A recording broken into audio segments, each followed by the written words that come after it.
You know You it's said horrible that when it was people- You invited me on here. You feckless. They're the enemy. No, I will not be Willing to bring this country to its knees. not the American way. I'm worried about our country gorging on hate. Something's gone very wrong in the fabric of American society, which leaves people vulnerable to the appeal of the political hate industry. We've always had partisanship. We've never had this level of dysfunction. But both of our major political parties contains a lot of old people, and before people reach the stage of dementia, they often turn nasty. Are you stupid? All the damn time! We live in a zero-sum world. We are absolutely convinced that for one side to get ahead, the other side has got to lose. We do face this real danger of a center falling apart and the country being guided by the extremists on both sides. America's like a dysfunctional couple on the way to divorce court.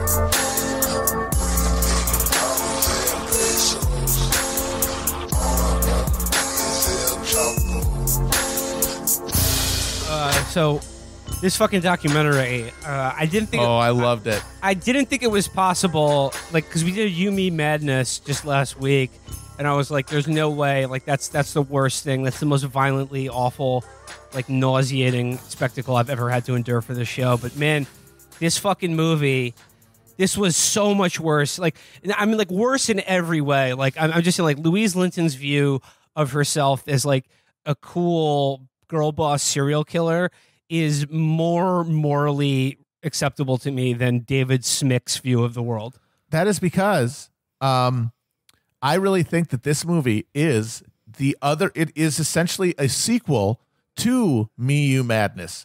It is the movie Me You Madness is a movie made by a super rich trophy wife kept by a rich finance Dracula. And because she used to be an actress, she thinks of herself as an artistic person. And so she has access to tons of money, but she doesn't actually make any. So what her big film project, her big vanity film project is look at me and how hot and good actress I am and how good my dialogue is and how great my Scorsese references and my zooms are or whatever. Just like trying to appeal to her physical and artistic vanity. Now, the guy that she marries, Steve Mnuchin, right, is basically in the same class as this David Smick guy. So David Smick is the other person in that couple.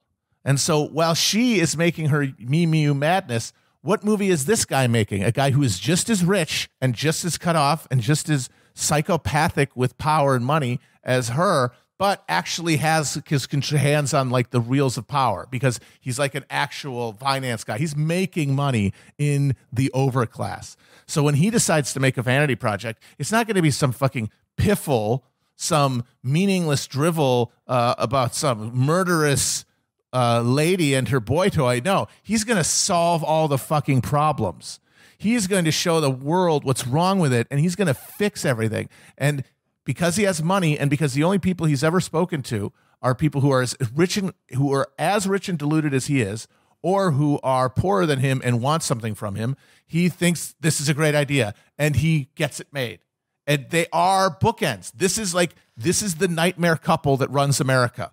It's Louise Linton and David Schmuck. I mean, this wasn't just like the actual thing they made, though. Like, this wasn't just the worst documentary I've ever seen. Like, I don't know anything that comes close. Because even, like, a bad documentary can usually be kind of funny. This movie felt like how I imagine it must feel when you, like, OD, you're given Narcan, and then you, like, take more opiates. Yeah. It was the most overpowering, like, awful feeling.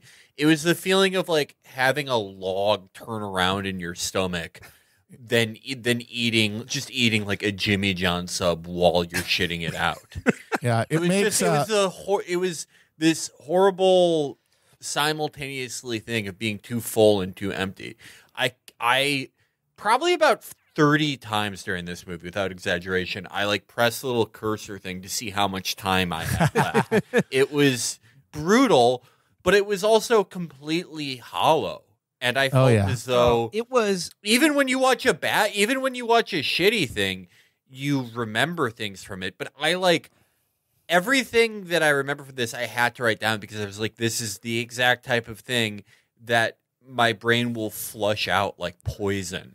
Yeah, there's no content here. It really does. It is the worst documentary ever. It makes Hillary's America look like gates of heaven. Yeah. Okay, so all right, let's start the show officially. It's Chapo Trap House. It's me, Will Menaker. Joining me as always, Matt Chrisman and Felix Biederman. Hey, I mean, we were just too fired up. I mean, too chomping at the bit to discuss this movie we watched for today's episode, which is, in addition to being a compelling companion piece to Me You Madness, I think it also makes like an interesting juxtaposition with Can't Get You Out of My Head.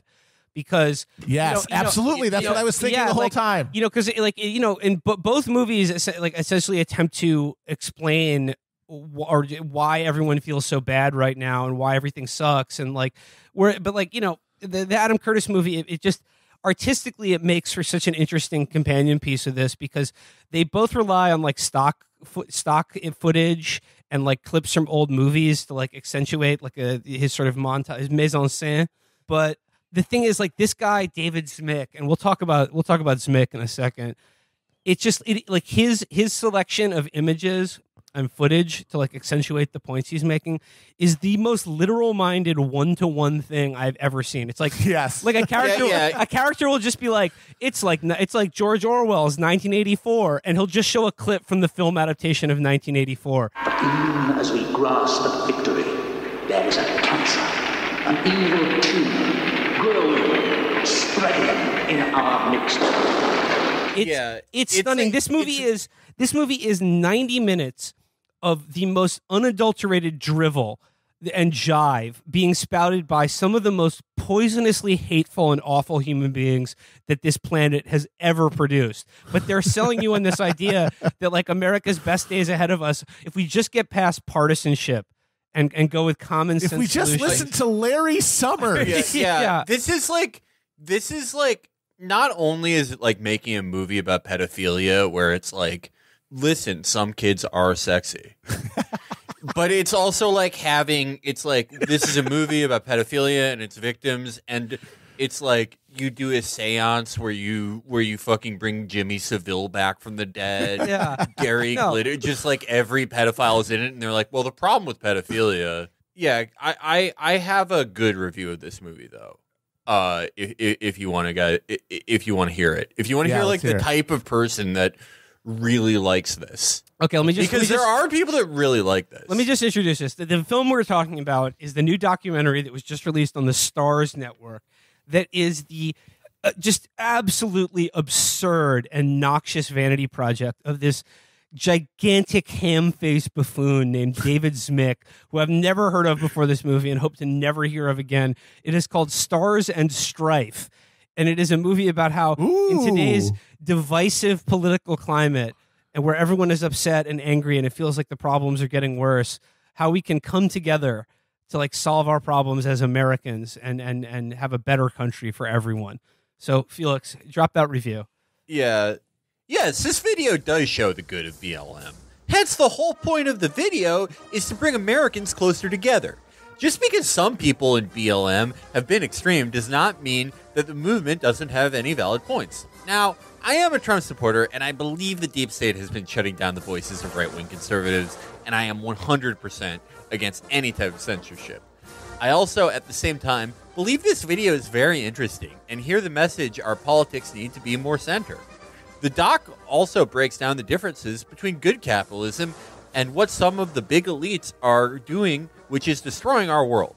I personally do not see this as a left movie, but a great center and idea that we need to do work more at getting rid of extreme left and extreme right. Now, many Democrats I know hate Republicans because, let's face it, they can be a bit cold-hearted and extreme right. Just the same way on the right who hate socialism.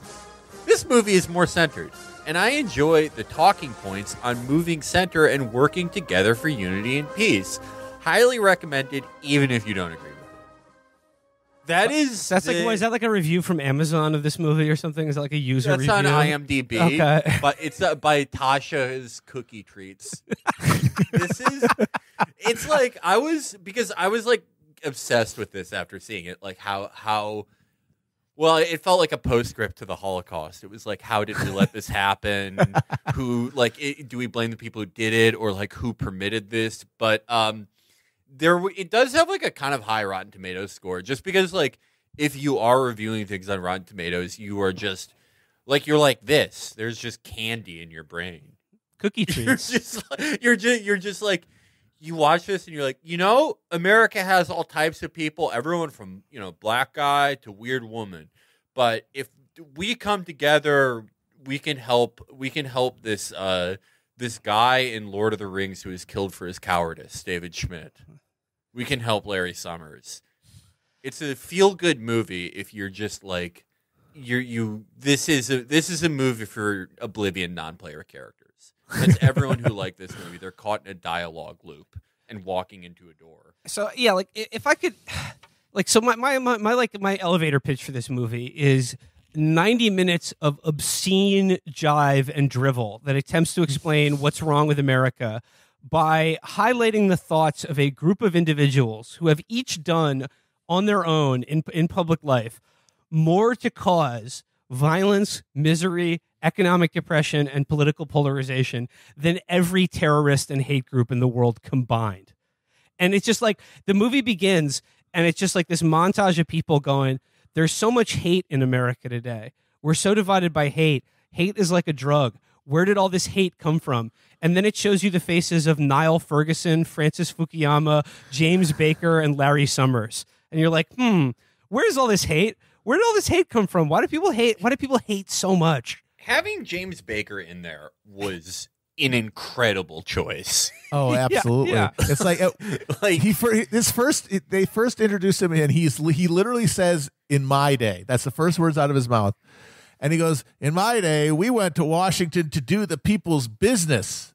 And it's like, yeah, what? Like fucking strangling Craig Spence in a fucking hotel bathroom? Yeah, no, he's like, he goes out there and he's like, it used to be you get a Republican and a Democrat and everyone's happy. And then like Patrice Lumumba's pinky falls out of his pocket.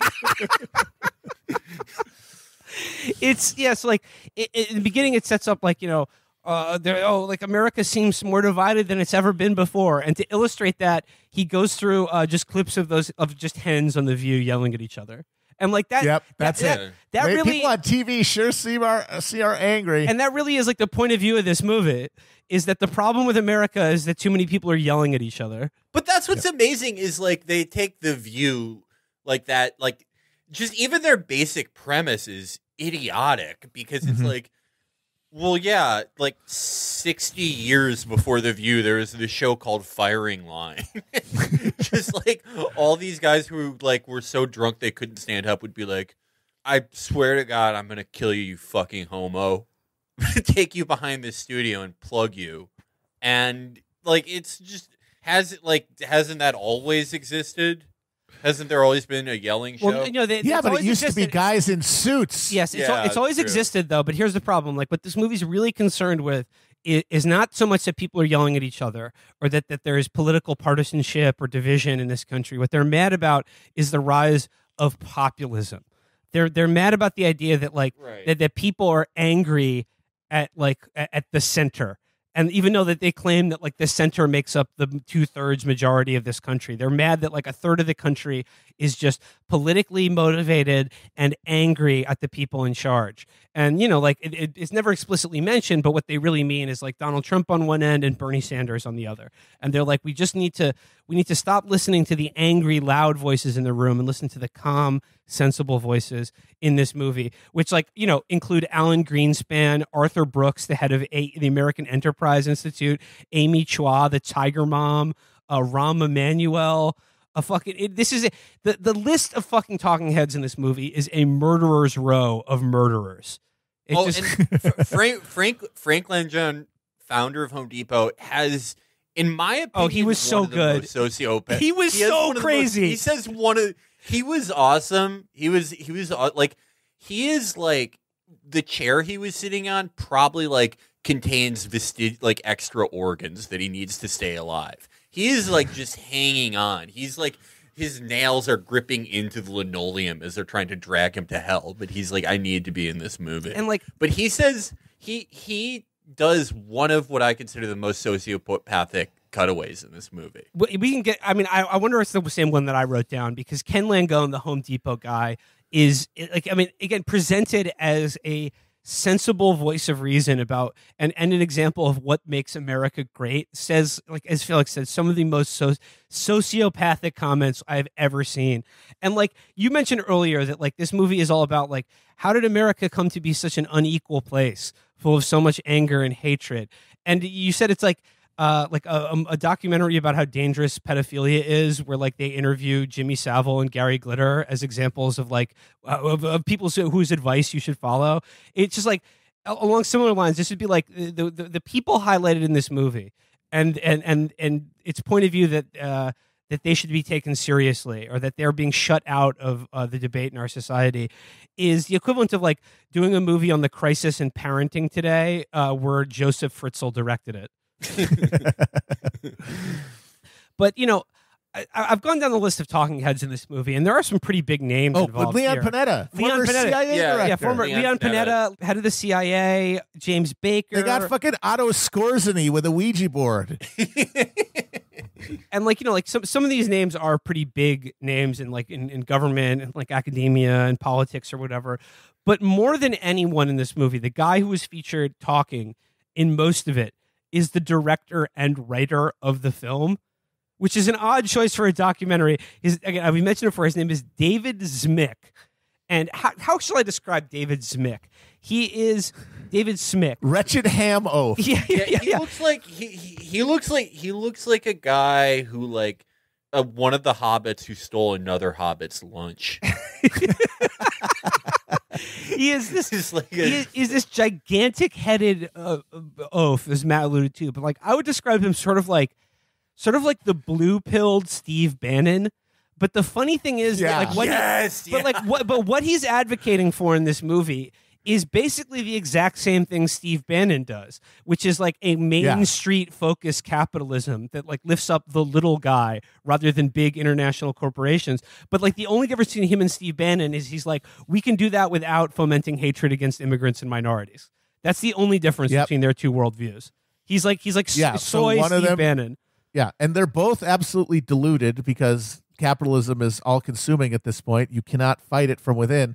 But their difference is one of them is like, yes, harness the dark forces of reaction to do the job, and the other is, what if everyone just is nice? And I gotta say, even though they're both dead ends, the one that is less delusional is the Steve Bannon idea. This is pure cloud cuckoo landery. There is no basis for this at all. And as the movie goes on, you just see, there's nothing here. It is literally, what if people were better? What if people with power decided to be nicer? Everyone in this movie is guilty of this, but nobody more than David Smick. Every single thing he says is just volley after volley of cliche. Like every line of dialogue. He does the cow thing. Yep. When he did the cow thing, like 10 minutes in, everyone knows the cow thing because everyone had like a fucking middle, like room temperature IQ social studies teacher who did this. And it's like the thing where you go, oh, well, capitalism's when you have 2 cows and you sell one to your neighbor. Socialism's when the government takes the cows and there's no milk. Fascism is when they kill the cow and spill the milk. Corporate capitalism is when they do financialization with the cows. Main Street capitalism is when you buy a bowl and there's more milk, and it's like... And you drink its cum. That's Main Street capitalism. Yeah, so you milk a bowl and drink its fucking nut. Yeah, mainstream capitalism is when the guy comes in the room, the bowl, and you're in the corner jacking off. It's like when David Smick was doing the cow thing, I was like, that's you and your family. You are a cow. Yes. But like, I hadn't heard the Main Street capitalism thing in a while, but I love it because they do this in this movie where they're like, yeah, somewhere around like the 1980s is when government started making laws that favor companies. And it's like, No, yeah. Going back to like the Dutch East India Company, that never happened before. They that say, wasn't say like that part about of the whole deal. They say that they're like, capitalism used to work when it like helped out the little guy, but slowly but surely, like, bad actors in the system began gaming, like they began taking over the regulation of the markets themselves and like doing special favors for themselves through lobbying, blah, blah, blah. And then prior to this, David Smick in his own movie fucking touts the fact that he was an economic advisor to Ronald Reagan. Yeah. Ronald Reagan got deals, though. One of the big moments of bipartisanship that he points to as how things used to work was the 1983 Social Security compromise, which they love pointing at because it's pointing in the direction of one of their great dreams, which is a grand bargain on entitlements.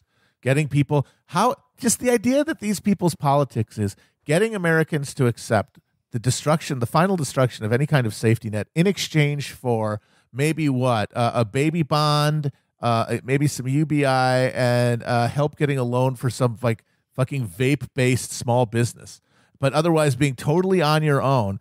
But you're going to get people to accept that not with any populist appeal, not with any emotional appeal. You're going to get them to agree to a reduction in their standard of living for their own good. That's I guess the dream of liberalism, is that you can just convince these people that it's for their own good that they have to live with less. I just a little bit of background on David M. Smick. It says, just from his Wikipedia it just says he's a macroeconomic advisor to a select group of prominent global investment funds and a nonfiction author. He is the chairman and CEO of Johnson Smick International, a financial advisory firm in Washington, D.C.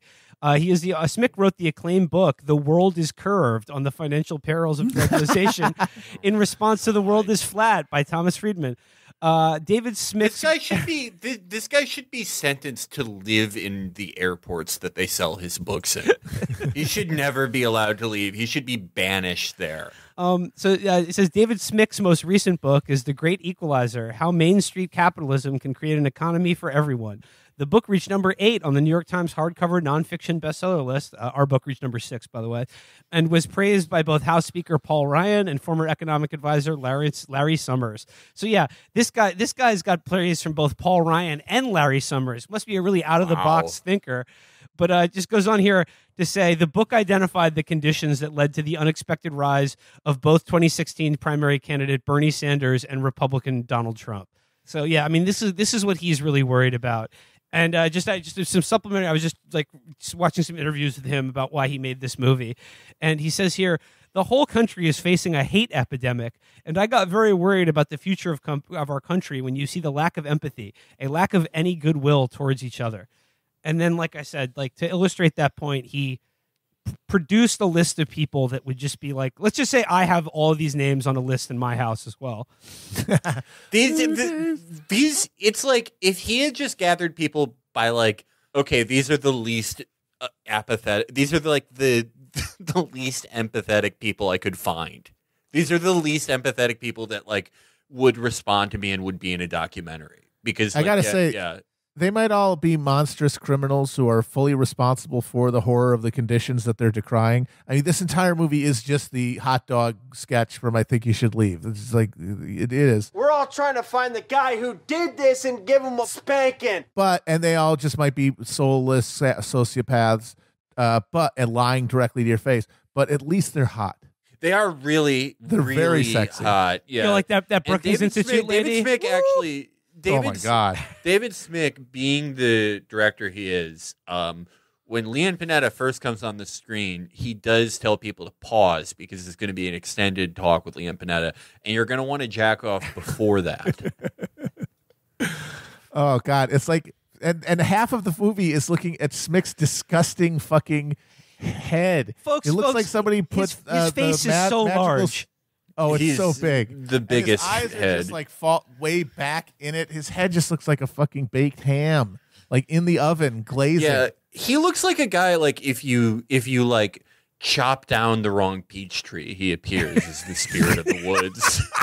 He's like you have to answer his riddles to leave. It's like if somebody dropped Frosty the Snowman's magic hat on a boar's head deli case.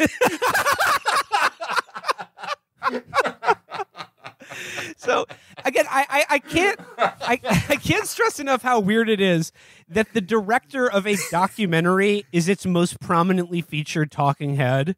Like, that's just like the epitome of fucking like vanity.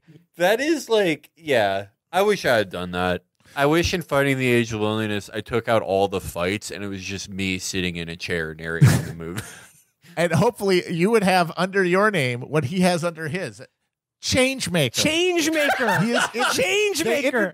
They introduce everybody who's interviewed with their name and their job. You know, financier, scumbag, child murderer. Under him, they put Changemaker. And yeah, I don't. Did they mean to say like has a pacemaker? Yeah. No, and then after Changemaker, I don't know if you caught this. It just like it flashes on screen a few lines from his CV, and a couple of them were early advocate of urban enterprise zones and advised leaders of both parties. So you know he's good. Yeah, because it's great because later in the movie they go like. And yeah, the only reason that both parties come together is to benefit corporations, and it's like, come on, David. No, a vibe that this movie very heavily gives you is the like I gave you all the clues, Mr. Policeman, like a fucking serial killer taunting their victims and the police, where they're just like, how did America get so fucked up? Let's hear from Larry Summers and Alan Greenspan about how to get out of this mess.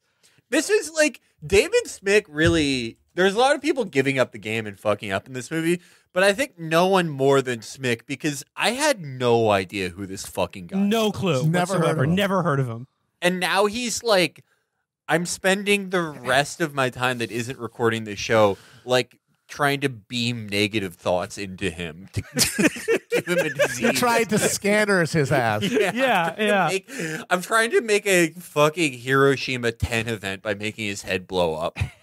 David Schmick's giant head blows up, millions killed. So let's go into the film itself because it bears going through. Hell yes. And so it opens with one of the copious fucking film clips in this movie, and like long film clips, because like this asshole is so rich he can just pay for the rights to put like feature films in his documentary over and over again to punctuate what are otherwise crushingly banal fucking like ideas and points of view. Absolute that he's making. pablum. Yeah. So it begins with this long clip of a Frank Sinatra movie. I think it's like The House I Live In or something, like some old Sinatra movie. He's looking really young, and it's just like it's a black and white movie, and there's some kids in the neighborhood, and they're chasing this other kid, and they're going to beat him up. And then old Blue Eyes stops him, and he's like talking to these ragamuffins, and he's like, "Well, how come you don't like Johnny?" And they're like, "We don't like his religion." And then Sinatra gives these kids a lecture where he's like, don't you understand, kids? It's ring-a-ding-ding for you bozos. This is America, a country where there's hundreds of different ways to go to church or to be an American, and we're all Americans. And like, what's he got, smallpox or something? We don't like his religion. His religion? Look, mister, he's a dirt... Hold on. I see what you mean. You must be a bunch of those Nazi werewolves I've been reading about. Mister, are you screwy? Not me. I'm an American. Well, what do you think we are? Nazis. Like I said, like that is the level of thinking that this movie is operating on. And I think it's telling that the movie begins with Frank Sinatra lecturing a group of children, because like this is how this guy views himself. He thinks of himself as like a cool, Frank and Dean type of dude who has to waste his time or like on this idiotic fucking ego abortion to lecture a bunch of children, i.e. the American public. So then it gets in. We talk. David Ignatius of the Washington Post. He's in this movie. He says here, speaking of Germany, and they're of course showing like stock footage of the Third Reich and Nuremberg rallies and shit like this. And David Ignatius says of Germany, bad things can happen to good countries because of populism, essentially. And it's just like Germany was an otherwise good country, and like then he says, but like even in good countries, they find that there's this yawning maw of fucking hatred, bigotry, paranoia, and like violence just underneath the surface of otherwise good countries. No, yeah, nothing was wrong in Germany before that, really.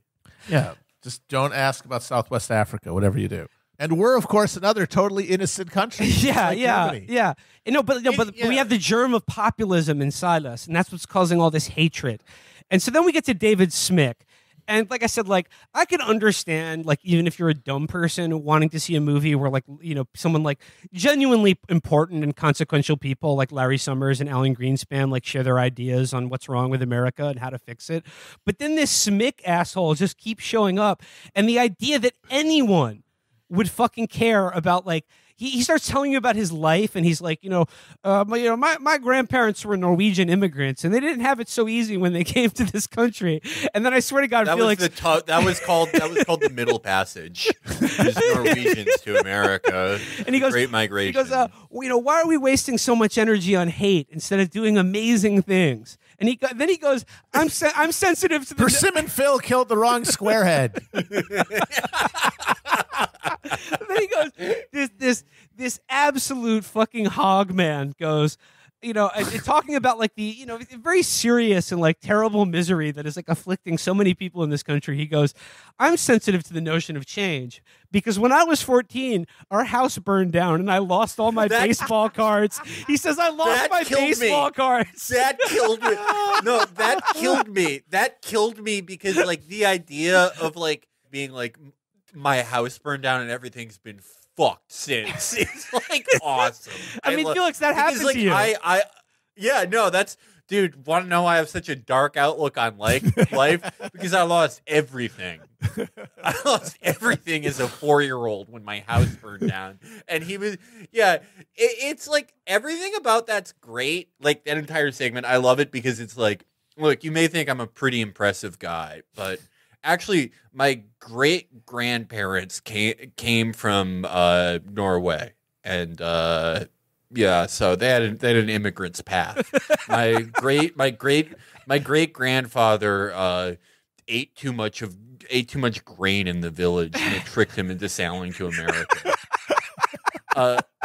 But then, it's like, look.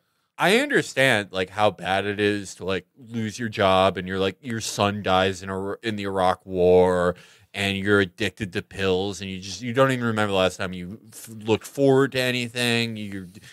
Everyone in your town is like dying or leaving. There are no even markers for your own life anymore. I lost a Roger Maris card when I was 14 when my house burned down because I tried to make Drosty's hot chocolate.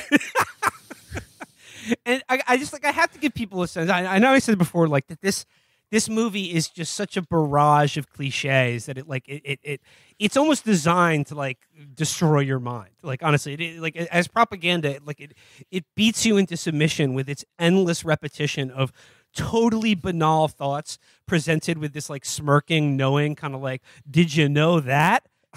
Did you know that the deficit is a big problem? And it's like, no, Smick. I've never heard that shit before. So it's like listening to him talk. It's like he at every like interview segment with him, he says shit like, we're on a roller coaster ride of uncertainty, but united we stand, divided we fall. And remember, Rome wasn't built in a day, but it fell at one. And it's like being on a roller coaster. First you're up, and then you plunge down real fast. And an ounce of prevention is worth a dime of crime. What a long, strange trip it's been.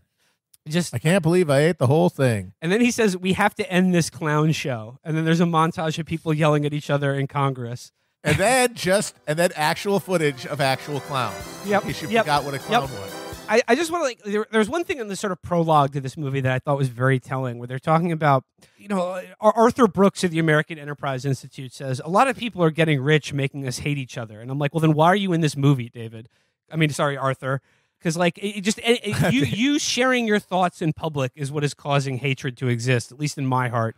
But then before that, I forget who said it, but they were talking about like, America's a great country. We're a powerful country, but there's only one thing that can take America down. And that's politics. And that's basically that's the view of this movie, is that like if it weren't for all the politics, we could do extraordinary things again. It is in fact idealism. It is just yep.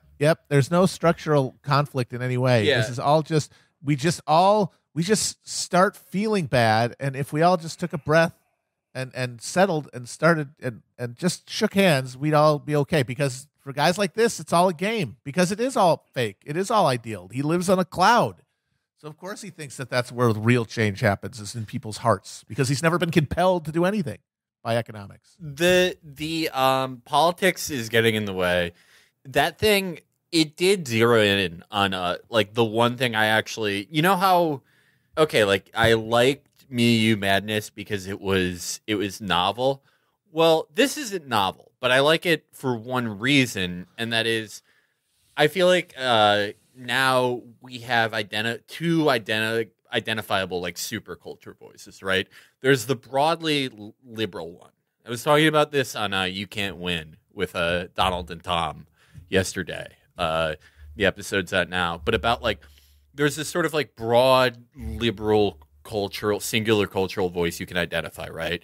You see it when you open those like Netflix accounts that are like, you know, Netflix Jewish uncles and all the shit's like you look so great and you're so awesome today that I can't even think.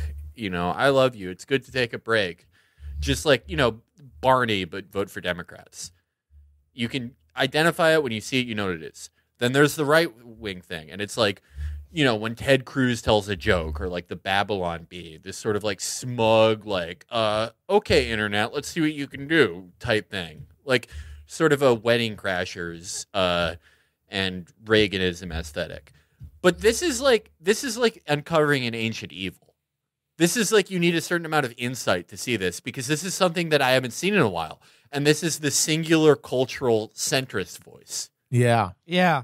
And I had not seen that since like the early 2000s, and it was an evil I never thought we killed, but I thought like we've seen enough of it for now. But it just came up, and of course I lost all my sanity points seeing it. Well, I mean, because it is in some ways more repulsive. It is infinitely more repulsive.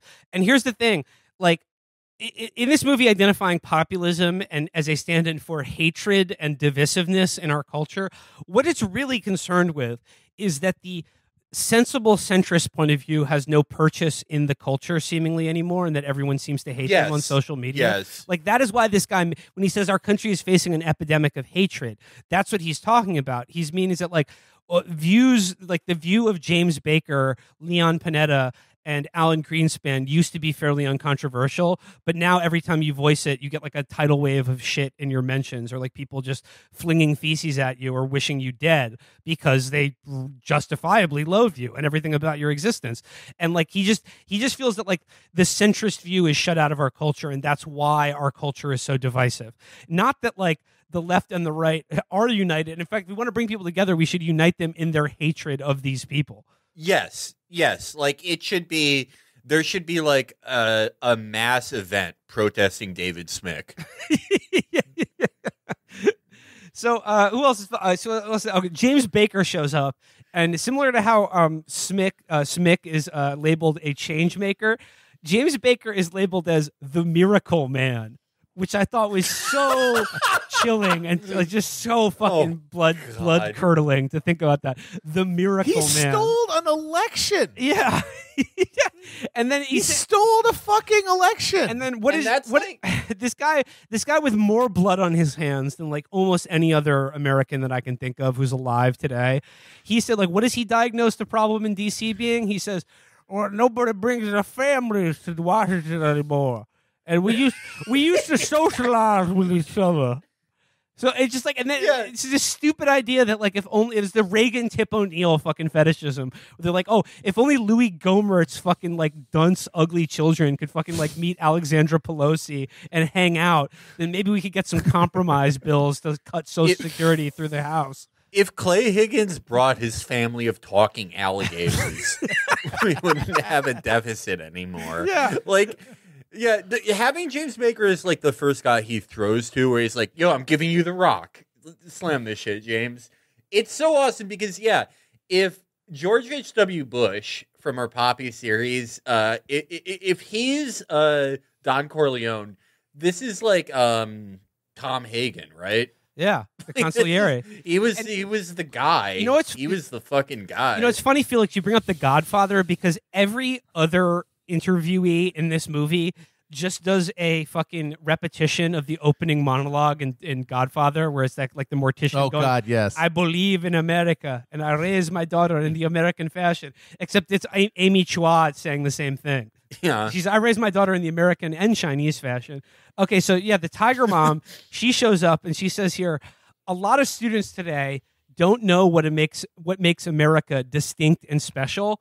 And then she doesn't say what makes it distinct and special. The movie just shows you a montage of people marching in parades and then tanks and military planes. So once again, they're kind of showing their hand a little bit too much here. Alan Greenspan. Oh, no, wait. There's one more thing that James Baker says that's fucking stunning. James Baker says, we won 3 hot wars and 1 cold one, and we never asked for anything in return. And that's why we're loved the world over. Yeah, that was. Oh man, yeah. He punched me with a kiss. Yeah, Tiger Mom also says of America. She says the founding fathers did own slaves, but at its best, America is a place where you can be a Croatian American and intensely patriotic. Yeah, especially if you came here in 1946 with the help of the Vatican. Yeah. Amazing choice of nations there. I can't keep track of all the fucking cliches in this movie, but I'm just a few of them.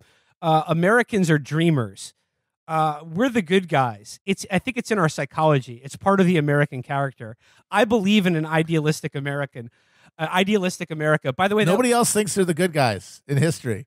All other countries and peoples think that they're actually bad. Yeah, if you go to Italy, they're like, we're supporting characters. We're here to help you sell you wares and show you the way to the next village. Yeah. Do you want an upgrade, Mr. Baker? Yeah, Europe is the hunter's dream from Bloodborne. It's the hub station that you start in when you die.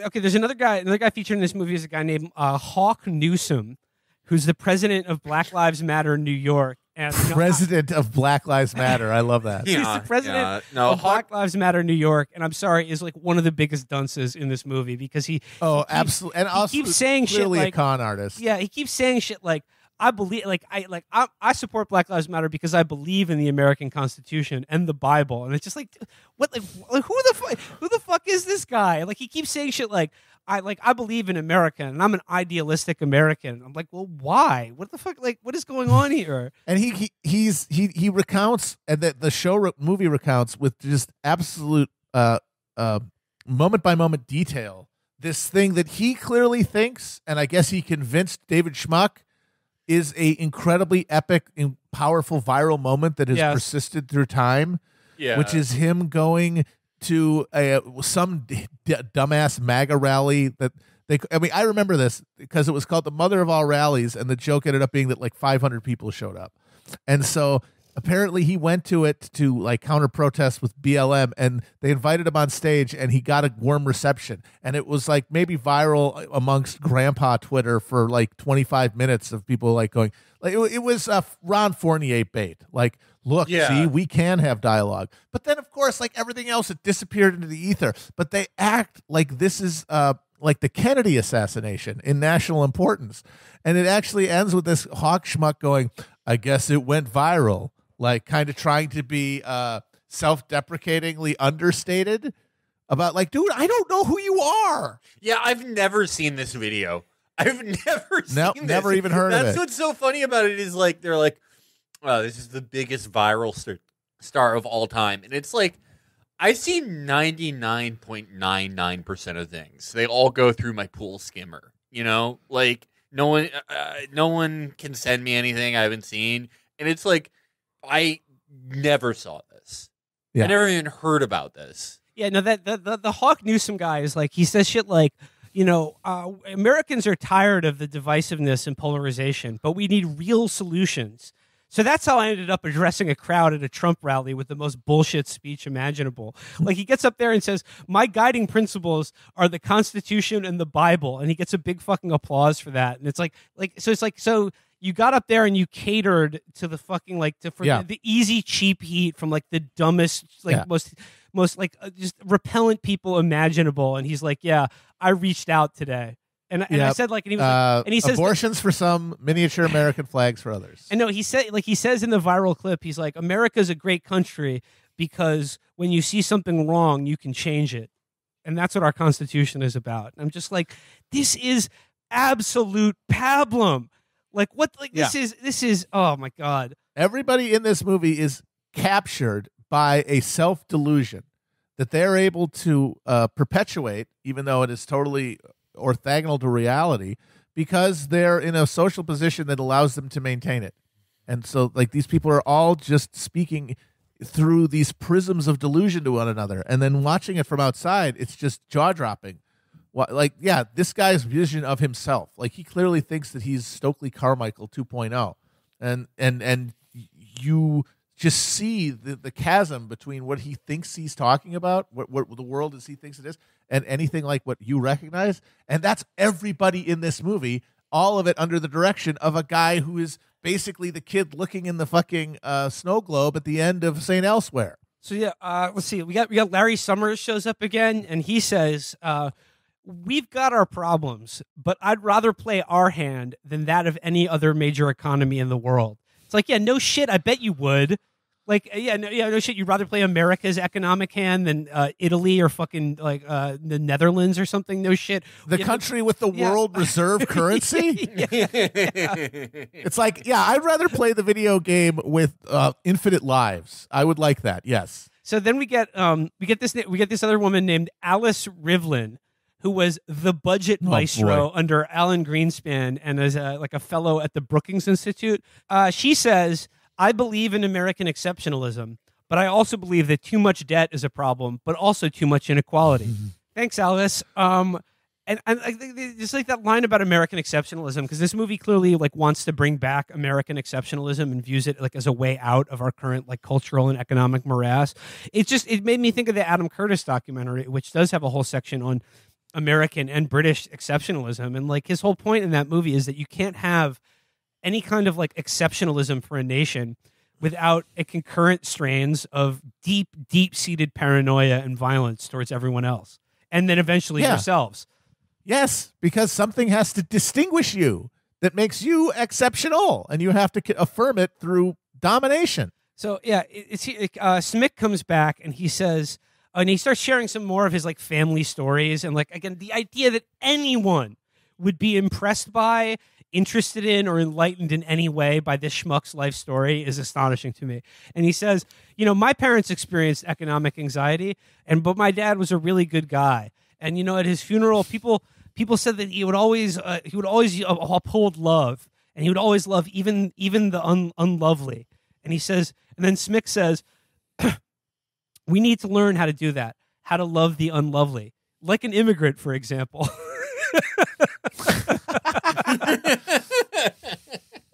And he goes, we can't afford to be a country with just cities and coasts and small towns. And I'm like, what does that mean? What are you talking about?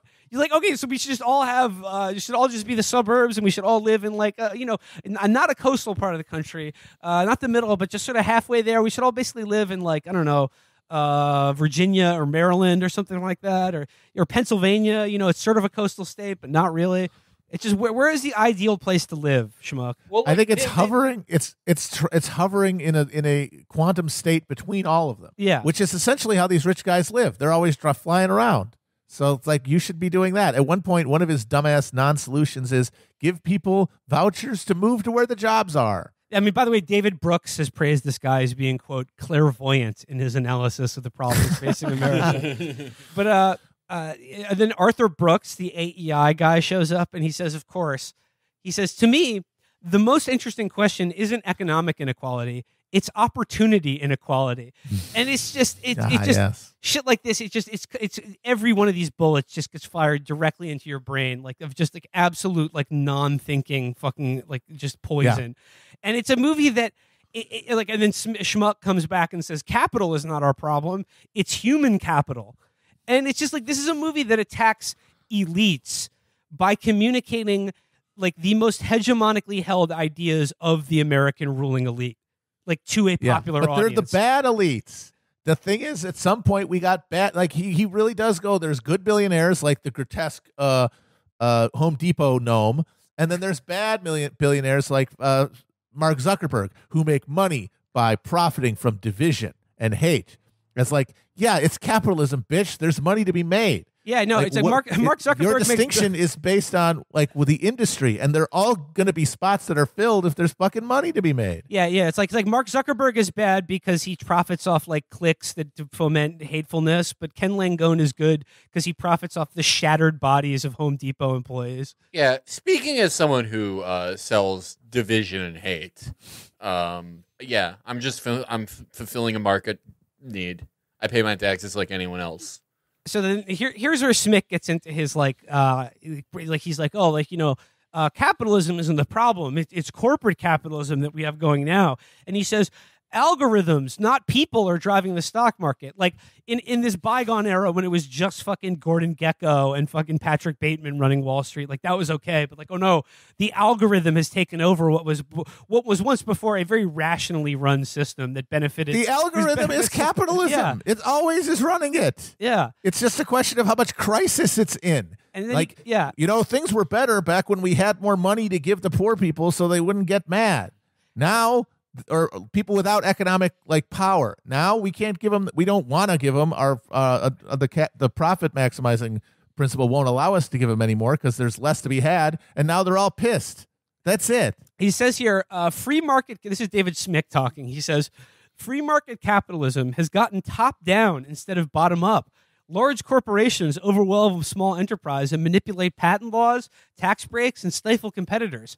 In the battle between David and Goliath, David doesn't have a chance. This is like Adam Smith meets the Twilight Zone. And then he gives you the fucking the cow metaphor. Crack. Yeah, then he gives you the cow metaphor about, well, under capitalism, you have 2 cows, and then you can have more cows when you sell them. And then I just wrote here in my notes, fuck, this guy is stupid. And then he said, we need a capitalism for the little guy. It's just, what planet do these assholes live on? Who does he think he is? Money. They live on the money planet where they don't ever interact with anybody who isn't as dumb and fucking costed and as committed to deluding themselves about who they actually are as they are. Yeah, the only difference between this guy and like the evil capitalists is that the evil capitalists are not mystifying and bullshitting themselves about what they do. They get up and they fucking destroy the world and they make money at it. And they have figured out a reason that that's okay in their head. This oaf is because, honestly, I think it's because he's from a little bit farther down the food chain. Like he's an investment advisor and shit. Like he's not a real, he's not an inner ring Dracula. So he gets to fucking spend his time with his thumb up his ass waiting to board a fucking first class flight to Raleigh, Durham, imagining himself to be some sort of fucking statesman and that he's going to fix all the problems that he is the beneficiary of. And it's because he only talks to other idiots in his class, all the other assholes waiting for that same fucking flight. Yeah, no, Matt, you said earlier when we were talking about this movie that this guy has not had a conversation with anyone not as rich and stupid as he is for like probably 50 years. So like that's why he's able to just give voice to the most mouth-breathing canards imaginable, but he always says it with this knowing little smirk, like he's explaining it to you for the first time ever. Did I just blow your fucking mind? Things like hatred leads to anger, and it's just like, Yoda said that, you fucking idiot. What are you like? He's just spitting these truths, like it's just like, I bet you've never seen a movie like talk to you as really as this is about fucking how, it's just, it's astonishing. It really is. Yeah, this is the opposite of grim truths. No, these are not. These are lighthearted truths because, every grim truth they give is like, did you know people are more likely to find something in common with each other than bad? Was another good one. I was going to say some other ghoul says here, it's funny young people can see the climate problem 10 to 15 years out, but they don't care about the debt problem. Yeah, no, they're both going to kill people. Yeah, they're both cataclysmic wipeout level events. Oh, can we talk about? I want to talk about the Langone scene. I'm coming up on Langone, but first I want to talk about Nile Ferguson, who I find to be one of the most rancid human beings alive. But he shares some wonderful homespun observations about America from like an outsider's perspective. And he talks about how growing up in Glasgow, Catholics and Protestants really hated each other. But, and then I came to America and was shocked to find that America doesn't have these problems. And then he says, no one in Boston really hates the Yankees. And I was just thinking of him walking by that bar in Boston, the viral clip, the Barstool guys yelling at him, He's like, no one in Boston really hates anyone from New York. Then he interviews the ex godson of David Duke, like a reformed neo-Nazi. To like, and that guy's story was funny because he literally gets blue-pilled by going to a liberal arts college. Like that's it. That's all it took for him to fucking lose. Yeah, to he's Nazi really shit. telling them. He's telling every American MAGA parent, like, do not do it. Don't let your kid go to school. Arthur Brooks says, or someone says, talking about like how Facebook and the internet sort of like gamify controversy and intense emotions. And he says, someone says here, our brains light up when we see the other side lose or get hurt. And I heard that line and I was trying to imagine how much like a Christmas tree, what my brain would look like if every single person in this movie went to a softball game. It would be like the first time you ever like take Dilaudid in a hospital. It would just be like a shot of that while your kid is being born. And then Nile Ferguson says something like, we just got to snap out of it. Like Cher said. Oh, no. Lady says, we got to snap out of it. Like Cher said. And then the movie plays the clip of Cher and Moonstruck going, snap out of it. Snap out of it. Just like some brilliant filmmaking here. Nile Ferguson also goes on to complain that he literally says, centrists don't get retweeted, and that's a problem. Oh yeah, no, they have this big thing about how if your tweet has emotional words in it, you'll get retweeted more, but centrists don't. Like if you use the words like destroy and hatred and blah blah blah, you'll get more retweets, which like it seems like not a problem at all. Like who gives a shit? But it's portrayed with the same weight as they portray like deindustrialization or like people not having health care. Like another big canard that they bring up in this movie is that like because of Facebook and Google and the algorithm, conservatives and liberals never hear from the other side, which I think is complete horseshit because I think thanks to the internet, we hear entirely too much from the other side of political divides. That's what drives us all crazy. That's what's making everyone insane. You get mad about like that's why nobody wants to hang out on fucking Parler unless they're like planning crimes. It's because they want to see the libs and get mad at the libs and know that the libs are mad at them. Yeah, no, during this Google part's insane. The Google Facebook part's insane because they're like, we shouldn't break up these companies because China's also inventing tech and like we need to. Unlike uniting against immigrants, we need to unite against other countries outside of America. Yeah. That's good. But we'll tell them to not keep people in their own ideological bubbles and they'll make less money, but they'll still be the two biggest companies in the world. And it's like, that's like, they'll break their rule of like government directing business what to do. So like a lib will read David Brooks, but like nothing else. Not like oh maybe Cobra shouldn't cost like $8,000 a month. Like also maybe it shouldn't be six figures to give birth in a fucking hospital.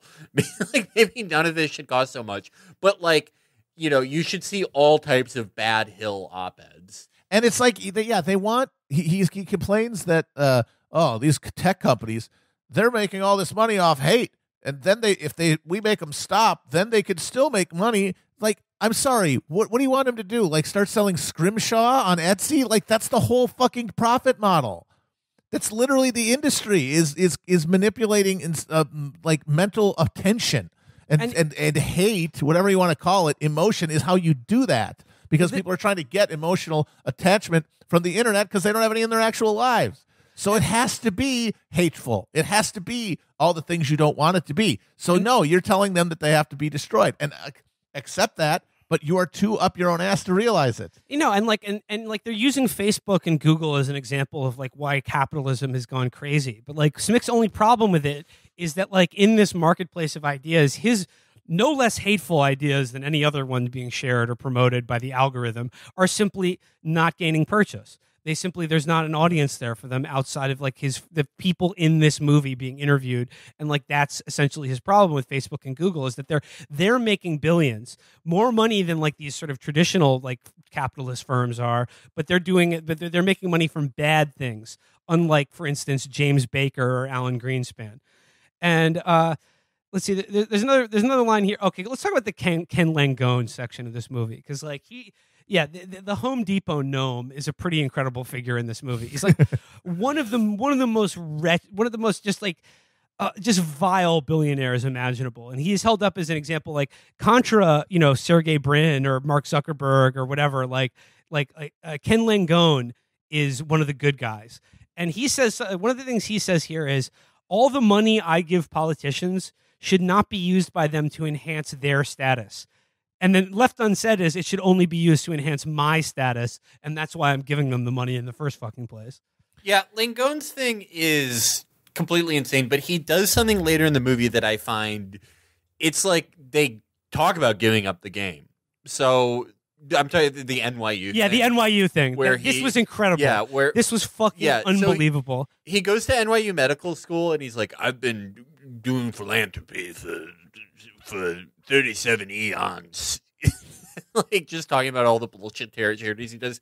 But he goes to NYU and there was a big speech and he's like, NYU Medical Center will now be called Langone Medical Center. And everyone in this class right now, you'll have no student debt. And they all cheer for him. And he's like, that was the greatest moment of my life when they all gave me their life force. And it's like, but that's it. That's why private charity exists. Because it's like, you could just as easily not make medical school not cost $200,000. You could just do that. You could just make it so that, like, Langone is like, they won't be weighed down by this debt. They won't have this awful onus on them. And it's like, no, there's no reason for it to cost that much. You just decided it should cost that much, and now you get to be a good person because you cut off some of your like gold hide and toss it to them. Just the cushions in your couch, like a few $1 million, and now they're indebted to you forever. Now they love you. Yep. The thing you actually want. You're a fucking... It's like one of the most darkest things I've seen. It's like me and all my fucking child zoo-owning friends made this, among other things we did, made this thing made college education and postgraduate education always a six-figure endeavor. But, you know, maybe if you're lucky, I'll pay off like 2 years of classes if you can rename the entire building after me and pledge fealty to me in the afterlife. This shit is the public-facing side of the Epstein ritual cannibalism, where they consume the flesh, and this is literally consuming the souls of the people that they are dominating. He says, like, you will love me for my destruction of you, for my domination of you. He says something pretty incredible where he says here of his generous gift to like one. And again, you're talking about 100 people. It's 100 students who, like, you know, he wrote off their debt. And he says of this, you can never take this moment away from me. Looking at those 100 kids free from debt, and half of them are females. It was a redemption. That was like, when he said you can never take this moment away from me, that's what the last line he says before you find the cathedral he's isolated in and kill him for his soul stone. That's like, this is the moment keeping him alive in Dark Souls 4, the kingdom of Langone. No, and he also says a couple other incredible things. He says, he goes, I sleep so well at night. I sleep so well, but I get up every morning terrified of being broke. That's how I live my life. And then at the very end of the movie, he says something which puts his gift to a medical school, it colors it in a certain light. He says at the end of this movie, I hope I live to be 200 years old. He's not hoping that. He's planning for that. He's planning for that. He wants to live forever. That's what these billionaires want. That's all you can do. That's the final frontier for like their Croesus-like wealth. They're going to turn Ken Langone into a dragon, into an immortal scale dragon. Yep, and he's going to make all the virgins who he fucking burns alive with flame love him first by getting them like fucking Quiznos coupons. Yeah, that was so fucking dark. I had to like walk around after that. That was like grim. One of the most evil things I've ever seen depicted. Speaking of another really chilling line in this movie, I mean, it jumps around a lot. It doesn't really spend a lot of time with one person. The only person it spends any considerable time with in a sustained way is David Smick. But there's another really telling line where Alan Greenspan says, through what sounds like a mouthful of marbles, he says, if we ever had a problem, we would send James Baker to solve it. And I'm just thinking, like, that's a great way to put it. Wow. Yeah, I mean, like no person, no problem, as Stalin said. Yeah, in the same way that Luca Brasi sent him. Rahm Emanuel shows up in this movie for like 2 seconds, which is funny because he's like, a literal accessory to murder, and he just gets out there and he's like, I believe in getting things done. And when we came to power, he was like, the purists thought I was a slime whore. He says that. He says the purists in the party thought I was a slime whore. Yeah. See that? Why would you say those words about yourself in a documentary unless you know you are? Yeah. And you love it. Well, Rahm Emanuel's thing is like the policy version of what Langone does. Because he's like, oh, they were saying I was bad because the ACA didn't do enough, but now they're fighting to keep it. And it's like, yeah, because you gave them so little after them having nothing for so long. Of course, they're going to fight to keep like a moderate improvement. It doesn't mean it's fucking good, but just like the fact that people don't want it taken away, like vindicates Rahm Emanuel, just like it vindicates Langone. Yeah, the guy whose average fucking employer salary at his fucking Home Depot's is $12 an hour. This is the alternative to the awful global capitalism that like Steve Bannon and this fucking moron are trying to hold up. It's local capital by people whose entire fucking, just like Zuckerberg's business model depends on hate clicks. Langone's depends on hyper exploiting people at the point of their labor. I'm just gonna go through quickly here. There's just some other just astonishing fucking nuggets of idiocy in this movie. Arthur Brooks of AEI says, Americans don't want to hate each other. It's a crummy product. And what I love best about democratic capitalism is that it means we won't put up with a crummy product for very long. It's been 250 years of this shit. It's just the product stinks. It's never going away. How did we get the crummy products? How did it happen? Like, this movie does not tell you. It's trying to do this Adam Curtis thing of like, we're going to tell you what's going on. And then it spends like 15 minutes talking about the rise of partisanship and polarization and all of these horrible things. And that says, but we used to have good deals. And then what happened? No even attempt to explain it. It's just people just got bored and mean with each other, I guess. They forgot what matters. It's just pure childish bullshit. Smick says at one point, we need a new party from the center that represents 60 to 70% of this country. And when he says 60 to 70% of this country, he's not talking about the 60 or 70% of the country that wants Medicare for all like yesterday. He's talking about the 60 or 70% of the country that wants entitlement reform and to do something about the damn budget. And then they use this example of like, if someone says, I think it's Arthur Brooks or someone says, if you want to feel optimistic about America's future, look to the states. And then they use the example of how gay marriage like started in state legislatures before becoming passed by the Supreme Court as an example of social progress. But like what they're really talking about is like right to work laws. If you look at like what American states are like actually up to, you're talking about like ALEC legislation and fucking the fact that like state legislatures are even more captured by fucking capitalism and big businesses than anyone in like the House of Representatives and Congress. Well, this is like the final point of the movie is like electoral reform, and they get really big into ranked choice voting.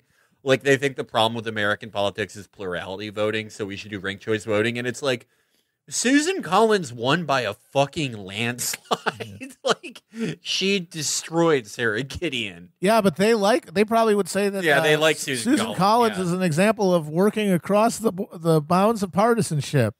Susan Collins is like, she's as far left as they go. Yeah, they're like, see, she won. All their policy recommendations are amazing. Where you got ranked choice voting, you've got jungle primaries, you've got a centrist third party. Yep, based around the economic principle of lay back and take it. Is supposed to get popular support outside of those fucking Delta lounges that these guys hang out in. Yeah, of course, that's absurd to everyone outside of it, but they don't interact with those people. The guy who's like really big into the centrist third party is Stanley Druckenmiller. Yes. He's a former money manager for George Soros. Former currency manipulator for George Soros. Yeah, and it's like, this movie should be, like, this is a Saw movie. Yeah. This is meant to torture you. This is meant to drive you fucking insane. Like, if you have a QAnon mom or dad, and you're like, you really want to, like, I don't know, inherit some Hummel figurines or something, just show them this movie and they will go out in a mass shooting. Yeah. Well, this movie is propaganda, not in the way that this guy wants it to be, but in the way that Me, You, Madness is, in that it is a vulgar display of power.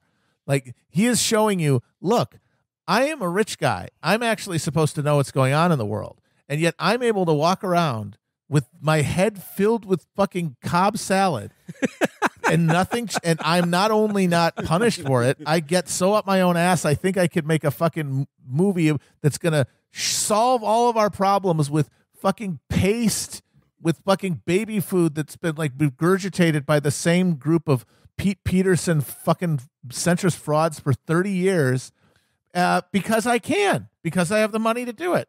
I can make a professional documentary with my name in the title as a change maker, and I assume that you know who I am, and you can't do anything about it. And that's the real propaganda. It's the propaganda of just hopelessness. It's like watching the Imperial Star Cruiser fly over your head in slow motion. I mean, the movie ends with they try to end on a note of optimism, and David Smick chooses to highlight what he describes as his favorite thinker, which is, wouldn't you know it, Warren Buffett. And he said he poses a question to all the interviewees where he's like, Warren Buffett recently said America's best days are ahead of us. Do you believe that? And then, of course, they all say... Ted Bundy says it's safe to drive. They all say yes. And my favorite is, like, the Black Lives Matter guy goes, yeah, like, he's like, yeah, I'm betting on Warren Buffett. I'm betting on Warren Buffett. And it's just like, after they show a picture of him marching shoulder to shoulder with Andrew Cuomo. Yeah, it's like, Warren Buffett's not worried. I'm not worried. Yeah, that's because these people all have blood bags and bunkers, and they have escape hatches, and they're going to be the last people to be touched by anything bad. Of course they're not sweating. The Black Lives Matter guy, like, he was awesome because he's like the only guy I've ever seen where it's like, God, I hope you know you're an op. Because if you're not, that's so fucking sad. Yeah, just a total door. They're just absolute dope. Yeah. Oh, man. I mean, I guess, like, the only silver lining to this movie was, like, watching that last scene where, like, all these people are like, you know, our best days are ahead of us, but we need to get on the right track. And we're not on the right track now. But once we get on the right track and start putting country ahead of party, we will be in a new golden age. The only silver lining to watching this movie is knowing with absolute certainty that every one of these people is 100% wrong and this country is doomed. President G, please, you may fire when ready. Yeah, fire when ready, because a movie like this proves that it proves how you can get a system like we have where the powers that be are undermining the long-term stability of the system that they profit from and that they presumably want to hand off to their descendants, unless they've all convinced themselves they're going to be in robot bodies on the moon forever, because they aren't, at a certain level, they lose any even connection to the world outside of themselves because they're as isolated as we are. They're as lumpen as the rest of us. And you can have a guy like this who should know better. Anybody who is as close to power and money as this guy is should be embarrassed to say this shit in public because he would know better because he's fucking seen it. But he gets to live in a little fantasy bubble where he's actually fighting for the little guy, and he can operate off of fundamentally delusional assumptions about how the world works while still being in charge and having his power and the power of other delusional idiots like him totally unchallengeable from below. And so you're just going to, of course, you're going to steer into the fucking iceberg. Yeah. No, this movie, when America is ruled by a Portuguese, Chinese conglomerate, this movie will be hilarious to watch. Yeah. I honestly, a movie like this, yeah, it's like, we're fucked, but it does make you think that if when it comes to it, the Chinese might have a chance. I think they could take us. And then, I'm going to give every empire after this an accelerated timeline. To sound like one of the guys in this movie. Things happen so fast nowadays. Yes. In 100 years, 100 years from now, when they make the Chinese version of this movie, where it's like, we need guys like Hu Jintao who made deals. By the way, at the beginning of this movie, Leon Panetta says, he goes, we know from history what happens to empires when they lose track of the good values that they founded themselves on. It's just like, what are you talking? The good values empires are always founded on slavery and conquest of the world. Like, wait, what the fuck? It was like, when Rome started getting away from family values, that's when things really went bad for them. That was one of the most insane things in the movie. That was wild. Just watching Panetta, former defense secretary and CIA director, just saying, "Yeah, we're an empire." Yeah. And then Nile Ferguson, but we're a good one, like all the ones are. Yes. Like all empires are. Yeah, that's good why at heart. That's why because you're in charge, so of course you're good. You get to decide what good is. Everyone's sad when the empire goes away. It's a mark of power. Like you get to decide what good and bad is. Yeah. So of course it's good. And that's why Nile Ferguson shows up again, and he says here, the key to our time is the complacency after the Cold War ended and the Iraq War failed. We want he says we want the world to go away, but we have to get over that. And like Left Unsaid is like, we want the world to go away, and we're retreating from it at a time when we should be ruling it. Like that's Nile Ferguson's view of everything. Like our ability to rule is being undermined by our decadence. It's just a neoliberal. It's neoconservatism. Like guys like him were in favor of the Iraq War because they thought it would give us national purpose, but instead, because we could outsource the thing to interns and drones, it's just another thing to alienate everybody and flame disillusionment. But it cannot provide any meaning because we're not doing it. There is no collective actor anymore because we've been totally atomized into consumers. Just one of the last things David Smick says is he says, one thing that makes me optimistic, we're currently living through one of the great productivity booms in world history because of the cloud. And it's just like, oh boy, awesome. We're more productive than ever. Everyone back to the Mask of the Red Death. Everyone keep dancing. That clock is never that big. And it's like all that productivity. It sure is. It sure is being that productivity. The value of it is sure being shared by the people who produce it, aren't they? Oh, wait a minute. You're saying that they've been denied any of it for the past 40 years? That might have something to do with why they're so pissed. Well, Matt, the problem is that they don't have equality of opportunity. That's what Arthur Brooks said. It's just the opportunities need to be distributed more evenly. Like there's two tracks of solutions he gives. One is the dumb political one we said, but the other is give people bonds so they can give people bonds at birth so that they can essentially just be all stockholders. Yeah, he says we need to make everyone a capitalist.